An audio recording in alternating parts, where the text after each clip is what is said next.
What I want to talk about today is what happened in the Americas when the old world diseases hit the Americas. So when we left off in the film clip, we saw the swine. And what actually happened in, let me start here. A virgin soil epidemic is an initial outbreak of a disease previously unknown or absent from a particular area for many generations. In some senses, that's what we learned about in the plague in the Middle East. And then I also want to clear any preconceptions that we may have, and we all have, that the Americas were virgin territory and there was no disease. There were diseases in the Americas, and particularly Latin America. As a matter of fact, tuberculosis was endemic, and archaeologists have found tuberculosis in archaeological remains in North America and South America. They also find evidence, skeletal evidence of arthritis. There is also an American strain of typhus. Nobody is sure at this point how far back. It probably predates the Colombian encounter, and I know all of you have been through the 1992 Colombian encounter. You know about that idea of the meeting of the old world and the new world. And it's probable that there were other enteric diseases. One disease that went back the other way was syphilis. Syphilis was a New World disease, and it was when the Spaniards went back, and actually with Christopher Columbus, the second voyage, they are the ones who introduced it into Spain, and there was an outbreak of syphilis. I just want to talk about two ways of looking at epidemics. First, there's biology, and there's the etiology of the disease, and we've learned a little bit about that so far. There are morbidity rates, and that is how many of a population fall sick. There are case mortality rates of those of the population who become sick. A certain percentage may die from it. There are other environmental factors, such as whether you have a temperate zone. Typhus is a more common disease of temperate zones because it is carried by the lice on rats. There are tropical diseases, and actually tropical diseases are what were the first sort of problem in the colonialism of the British and the Europeans and the North American in addressing those problems. So that's where contemporary and current public health got its first, began the preventive efforts. There are ecological systems, and all ecological systems include human populations. And when those ecological systems are disturbed, you often see the emergence of a new disease, such as Ebola. And some postulate that, hey, HIV/AIDS is also a result of a disturbed environmental zone. Okay, but along with epidemics, we need to think about epistemology in epidemics. Epistemology is a fancy word for worldview, how we think about life, death, dying, the hereafter, and in many cultures, the here before. And that our understandings, or epistemological understandings, whether you're Indian, whether you're African, whether you're Andean, these epistemological understandings inform human behavior or our actions. So there are things that we can look at historically and that we've seen already. There are measures of prevention. Now, they may work, they may not work, but preventive measures have been taken as early as we heard as the Sumerians. And one of those preventive measures is quarantine, and we learned about that with the Sumerians. Now, the reason for that quarantine is because that person was presumably possessed by a god, and that god had to be married. But the reality, the behavior was that person was to be quarantined. Today, quarantine, our understanding of it is that there's a virus shedding. But the behavior and the epistemological worldview impacts on the behavior.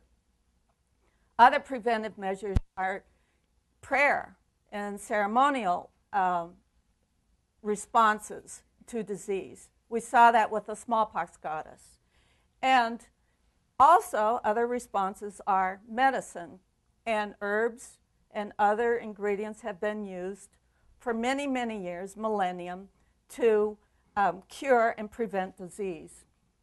Then we have the larger social structure and political structure, whether we have a hierarchical society or a smaller tribal society, which may be more egalitarian, whether we have an urban society or a more rural society.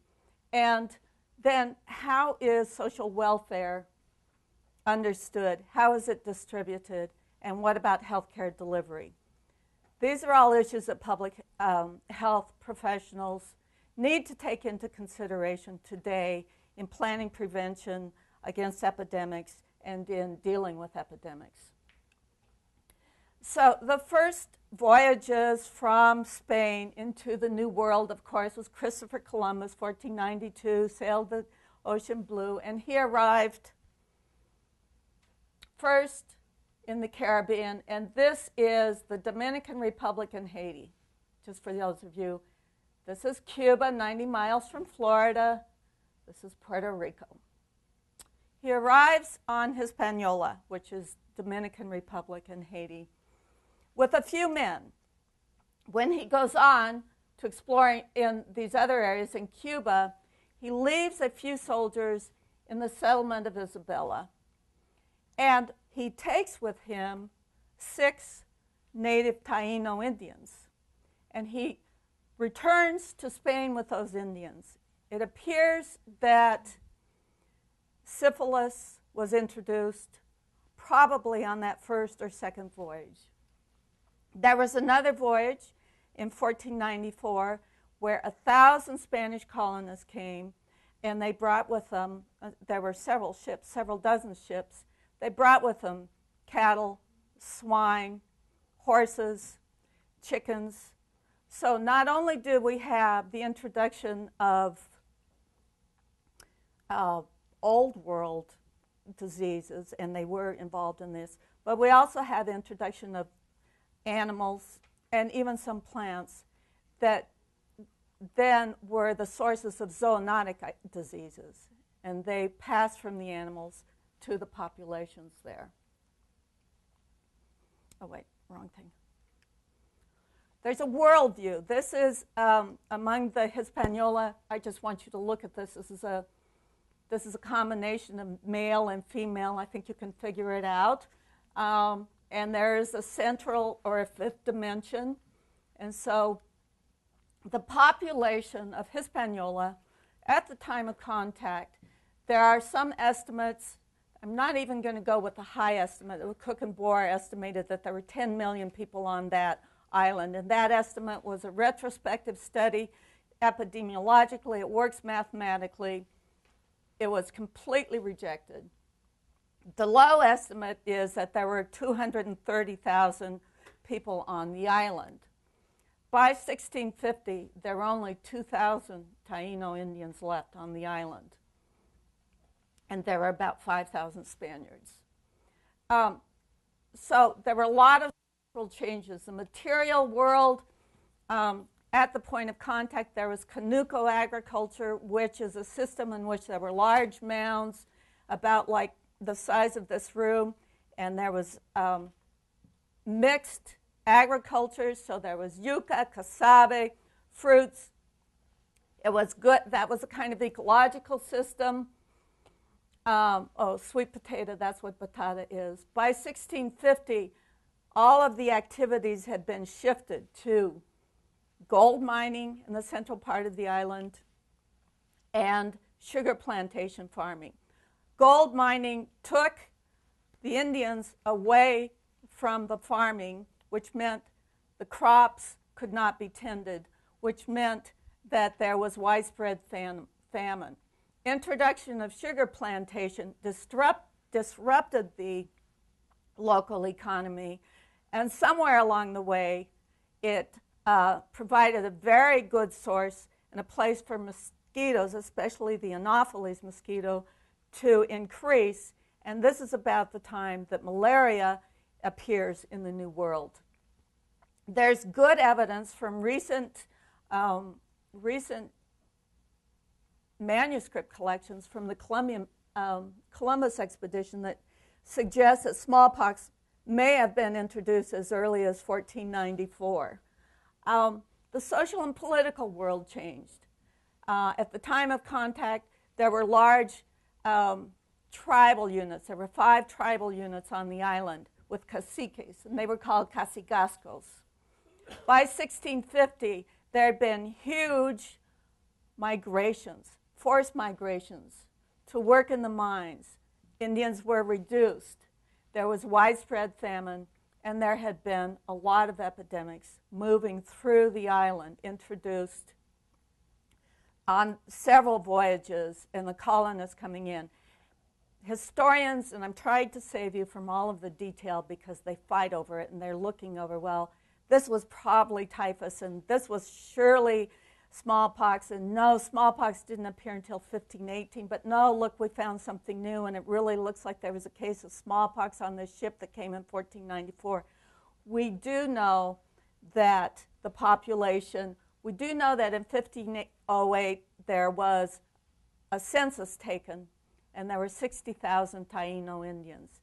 1516, after the smallpox epidemic, there were 23,000 Taino Indians left.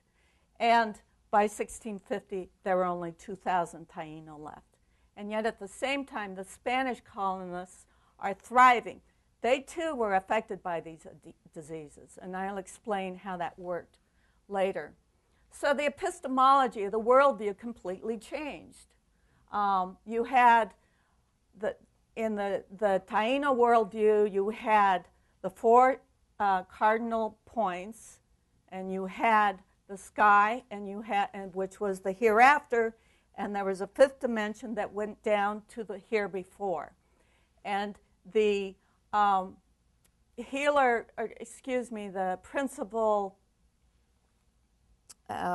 spiritual leader would, the ceremonies would be around the semi, which is what I showed you, that image, and they would smoke a hallucinogenic substance, and they intermediated between the here before and the hereafter. By 1650, with that tremendous depopulation, there are accounts of widespread despair, lots of devastation. The spiritual, the worldview is really disrupted. How can you believe in a God that, how has that worked? While the Spanish gods seemed to work for the Spaniards. Okay, we heard earlier about the fact that historians tend to discount what observers said about the ghost ships. Some of the early, almost all of the early explorers commented on the fact that so many, maybe only a third of the population was left within 10 years. And this is where I want to raise the theme of denial. 40 years ago, there was an anthropologist who said, based on the evidence and looking what we see in the censuses from the 1600s to the 1700s, there was massive depopulation, and that if we go backwards, we would calculate that there were probably 100 million people in North and South America. There has been a 40-year reaction against that. That's impossible. There weren't that many people. It's impossible. What comes of that? If we deny the fact that there were that many people, it allows us to understand the fact that European colonists come in and settled a virgin territory, that there were not that many people on these 2 continents before that time. So denial, I think, has been very strong retrospectively, and I think we will also see that it's been very strong prospectively in dealing with the impending epidemics that we've been talking about today, not the least of which is HIV/AIDS. From Hispaniola, Cortes, as you all remember, traveled from Mexico into the Central Valley, lands on the Yucatan, travels up to Tlaxcala, and takes his forces, about 600 Spanish soldiers and about 2,000 Allied soldiers from the nation-state of Tlaxcala, into Tenochtitlan, which is Mexico City. Okay, he goes into Tenochtitlan in June of 1520. His soldiers are met by the soldiers and army of Montezuma. It's a different name, but we're going to use the name Montezuma. They were roundly defeated. They suffered great losses and casualties, and they retreated from the city with the Tlaxcalan soldiers. They went back to Tlaxcala in what is known in Mexican history as the Noche Triste, the sad night, and they retreated for 40 days.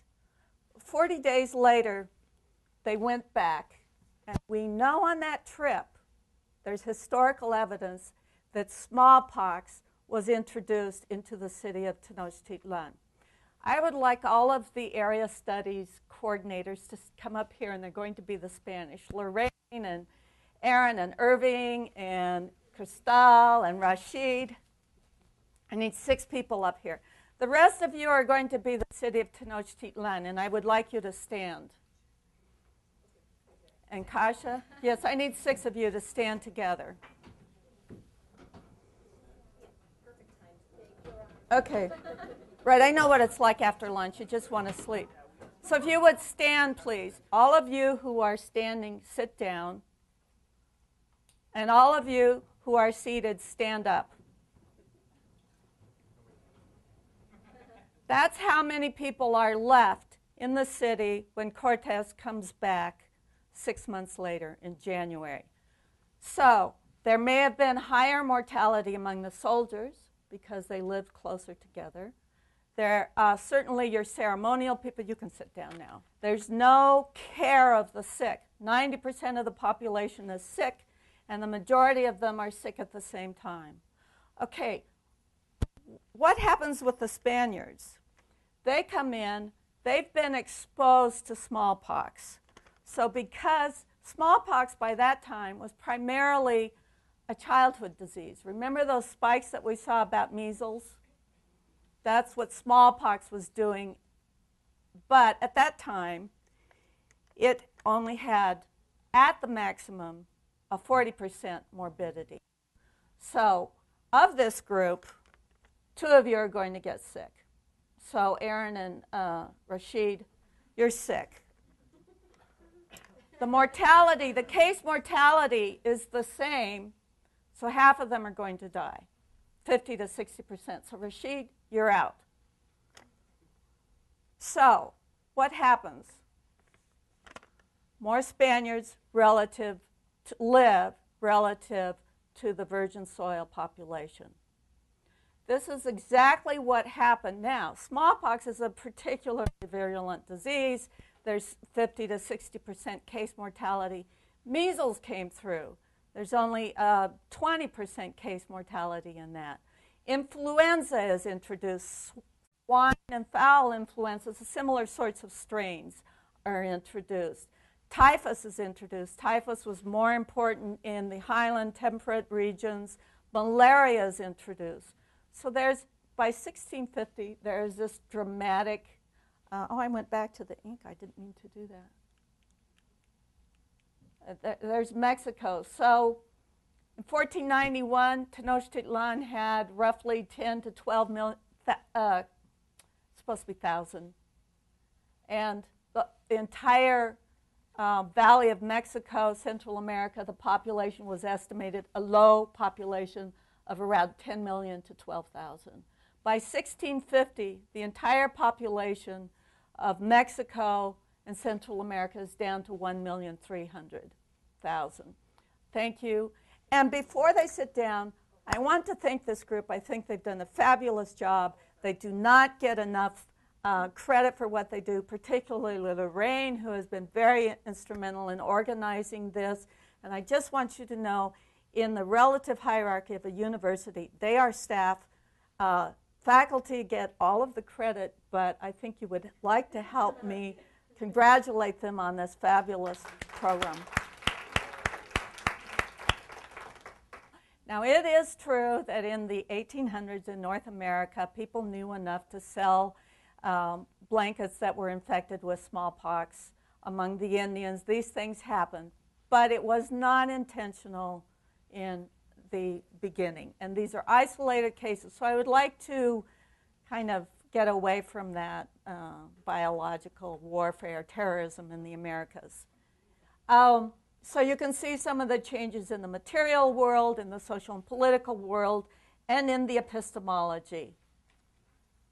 You can see that there is a spiritual, obviously there had to have been a real big spiritual conflict, and it would have looked that the Spanish gods might have been stronger. Plus, there was the whole practice of destroying the cathedrals, destroying the temples to the Aztec gods and creating the new cathedrals on top of it. So, but everything has changed by 1650. And there's been a dramatic demographic collapse. And all of these diseases, of course, leads to famine, leads to reduced susceptibility. Now, the Spaniards were affected by all of the epidemics. They had a hard time. Let's give them a break. Here's a Nahuatl image of smallpox among the in Mexico, or Mesoamerica.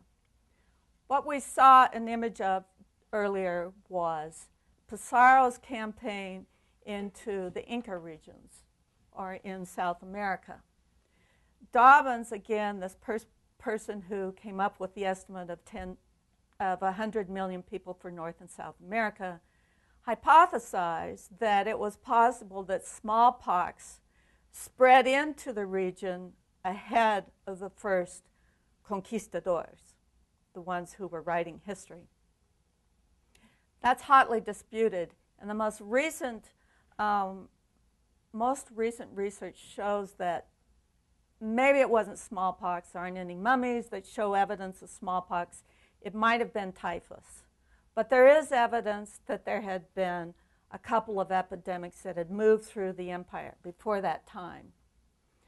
Again, we have in the material world a shift from potato and quinoa and guinea pigs, some domesticated animals, and llamas. And the world, I'll let you read that. You can see what was before and what it was like after. So forced migrations, demographic collapse, imposed colonial systems, export economies. Does any of this sound familiar? Does it begin to sound like what's happening in the world today? These are the consequences of epidemic diseases. This is now we're beginning to see a relative prosperity where the colonial order is gaining dominance. When Atahualpa who was killed in the conquest of in Cajamarca,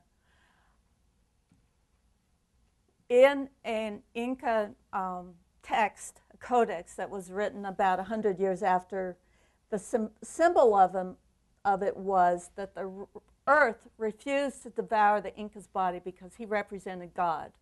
The rocks trembled, tears made torrents, the sun, which was the sun god, was obscured, the moon fell ill. It was a very deeply traumatic spiritual conquest of the Andean region. In this illustration, in Aymara, it's either Aymara or Quechua, the translation is the Incas are saying to the Spaniard, do you eat this gold? Do you eat our God? Do you eat the sun? And the Spaniard says, yes, we eat this gold. We take this gold and we produce it. Okay, these are the numbers. This is Dobbins in 1966. Now, I've left out North America. That's why it's not 100 million. This is another low counter who says it couldn't have been that many. It was only 13,000, 400,000. 1650, the entire population of Latin America is 3 million. So the entire population, including the colonists, is down to 3 million.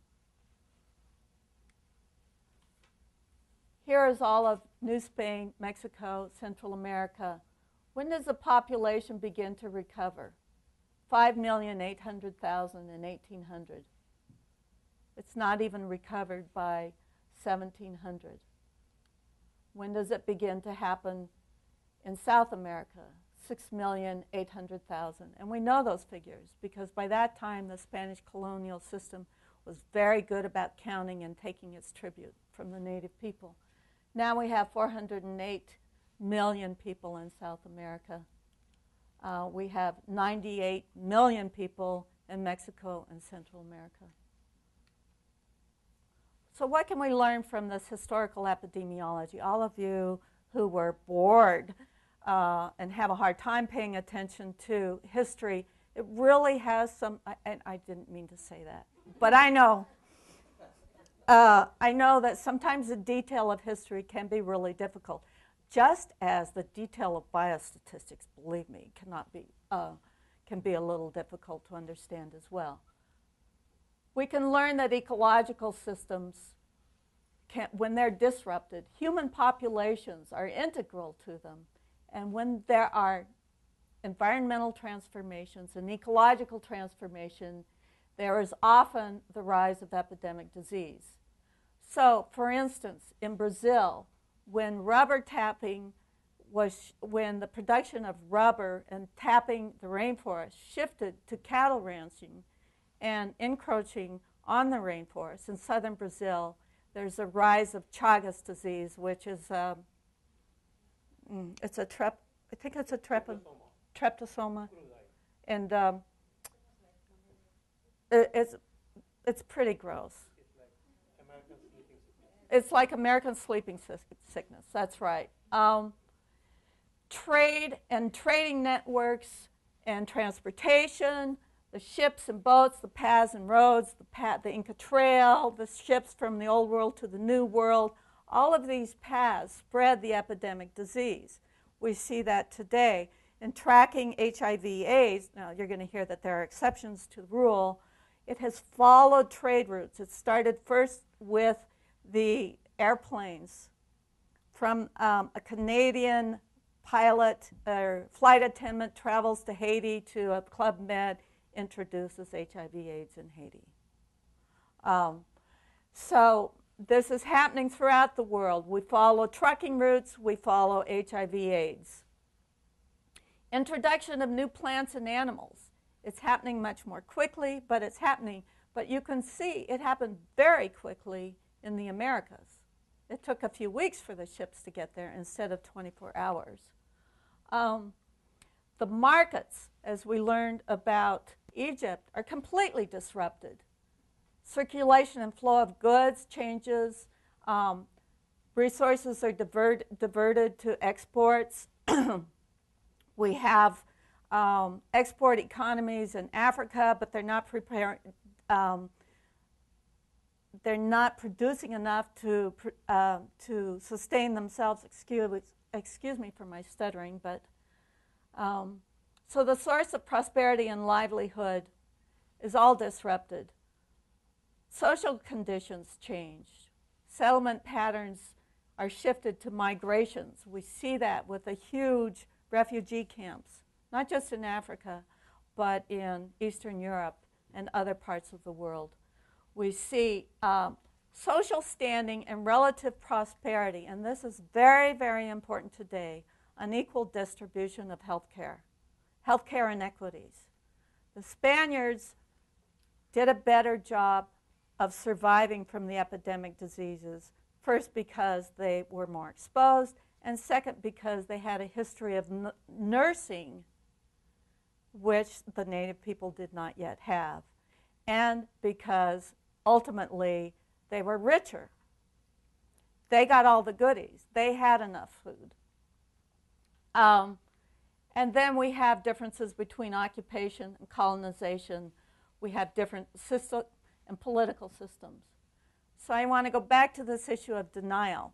Historians have denied the fact that there could possibly have been that many people on the Americas in 1491. Oh, sorry. But we're looking ahead, and we see the reemergence of infectious and tropical diseases. We're watching the spread of HIV/AIDS. We're seeing diphtheria return. Malaria is one of the #1 problems in the world. There are a list of them. We're seeing most of these diseases, infectious and epidemic diseases, coming back. But part of this is due to weakened vaccination rates and health sector reforms. And now I'm talking about Latin America, which, if you're going to move to private health care, privatization, you're going to take resources away from vaccination. And so we're beginning to see certain diseases that most people, that we've been able to protect for this century, reemerge. In the Dominican Republic, there was an outbreak of polio in 1999 because there was a lot of lack of attention to vaccination. And one area of the country, the vaccine, which is a live vaccine, reverted back to the virulent form, and there were some polio cases. We see the emergence of this new strain of tuberculosis, multidrug-resistant tuberculosis.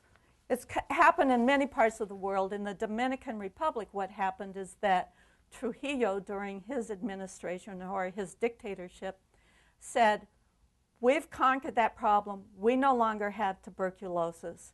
And the doctors and the nurses and the patients who encountered patients who actually had tuberculosis, A, did not have the medication to treat them, and B, were risking their life if they even acknowledged that it existed. So we had the emergence of multidrug-resistant tuberculosis, which then in the 90s was introduced in New York with the immigration of Dominicans into the New York and Rhode Island area.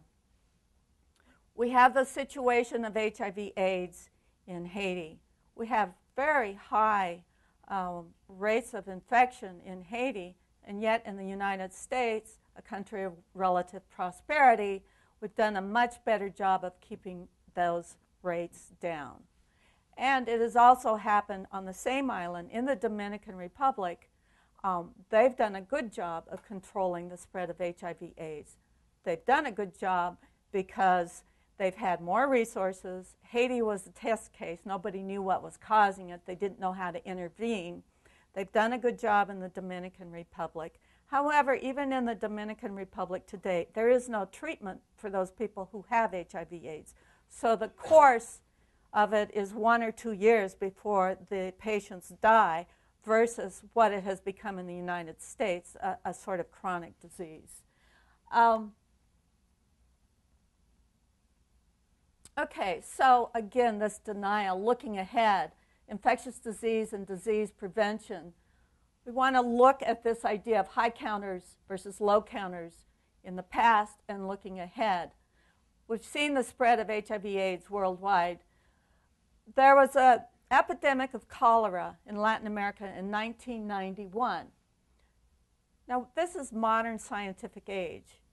We should have been able to respond to it. Part of it was due to natural disasters and mudslides, but it was introduced in Peru from a ship in the Bilgewater. It was first introduced into Peru, and the Peruvian government had a lack of political will in confronting the disease, and so they didn't move quickly enough to it. It spread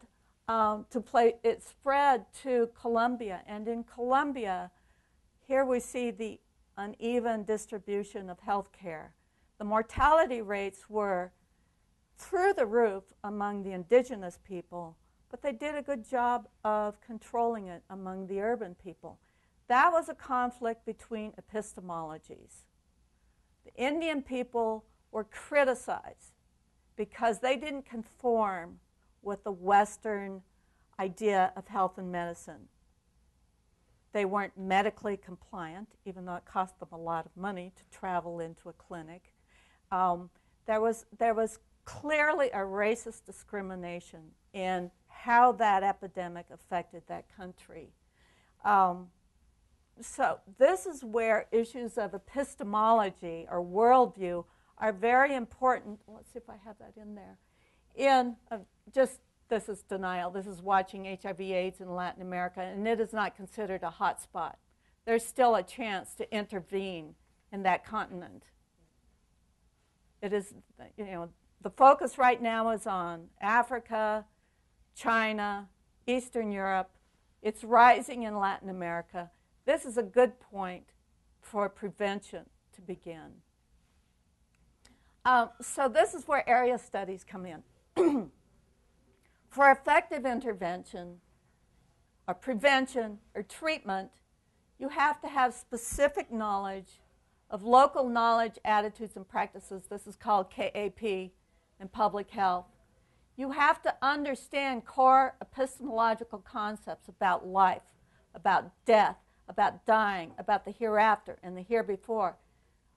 Death and dying funeral practices, the social life of the body. What are you going to do if people want to honor their father and mother and they have Ebola? How are you going to intervene there? How are you going to get into a worldview that says something like, this is a way of taking the God who possessed your grandfather and removing him and marrying him to the goddess that will take this away. This is how to do it.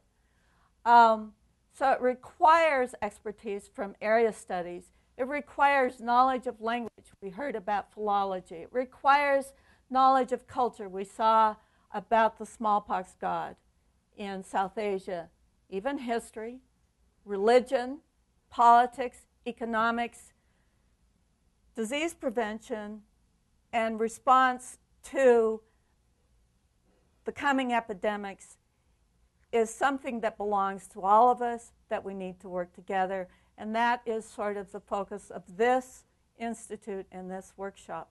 And I think that there is some interest of some of us of perhaps gathering these papers and making that argument. So this is just a statement from a recent publication of Epidemic and infectious disease. Medical practitioners are coming together with social science practitioners and even in the humanities. Are there any questions? Yes? I just wanted to hear your opinion concerning, will there be any emergence of new diseases or old eradicated diseases from like the emancipation of the Iraqi government now, because they are now quote unquote liberated? Do you feel like would there be any new or any old trends that you said would probably manifest itself now? Do you feel? Well, first of all, I'm a Latin Americanist, so I would have to take this to someone in the Middle East. Biologically, when you have disruptions, migrations, warfare, you have conditions that make the reemergence of epidemic diseases happen. You also have, if your water supplies are interrupted, you have conditions that mean that enteric diseases, diarrhea, parasites, and ova, and bacteria can come back. That weakens the system, can lead to malnutrition, that makes it worse. So these are the conditions that we're talking about that we saw in Latin America. Why, if there's no intervention for Latin America when it comes to HIV, why have they not started no treatment for them? There has been an effort for HIV/AIDS intervention, and actually some of it started in Latin America, particularly in Brazil, where public health is considered, and healthcare is considered public good. And the people in the areas where HIV/AIDS was beginning to spread demanded that the government intervene. In other parts of Latin America, the governments waited until the Pan American Health Organization and international agencies stepped in to intervene. So a lot has to do with political will and relative prosperity. There are programs against it, but worldwide, the public health practitioners tend to pick the most, the places where the disease is spreading the fastest. So the focus is on Africa, China, parts of India. That's a sort of choice or a decision. I just wanted to quickly mention, you had a quote by Las Casas, Yes. and he was a tremendous advocate of giving rights or recognizing the natives as in defense of the Indians. And I think that's a perfect example of political will at work, in which he worked very hard to change that will towards the viewpoints that people had of the natives as being like a third of a person or like an animal. And it's unfortunate that right now, I mean, even that effect, as far as the viewpoint of the immigrants of the Africa continent, you know, they were even just pushed back. You know, he helped in a way, you know, to focus on the Indians and to give them rights, and that gave them an even extra, support towards giving these negative viewpoints towards the people from the African continent that were coming in. I mean, I think it's an interesting dynamic, the way it worked. It's true. That's true. There were large African populations brought into Latin America because they were stronger. They had bigger defenses. They lived and they could do the work. They were enslaved. Las Casas argued that the treatment of the Indians, that they could not be enslaved. So that's why Indians were not legally enslaved, but because Africans have been enslaved since, I don't want to go into it. I would like to explain to some of you, but it'll take too much time. Thank you. Okay.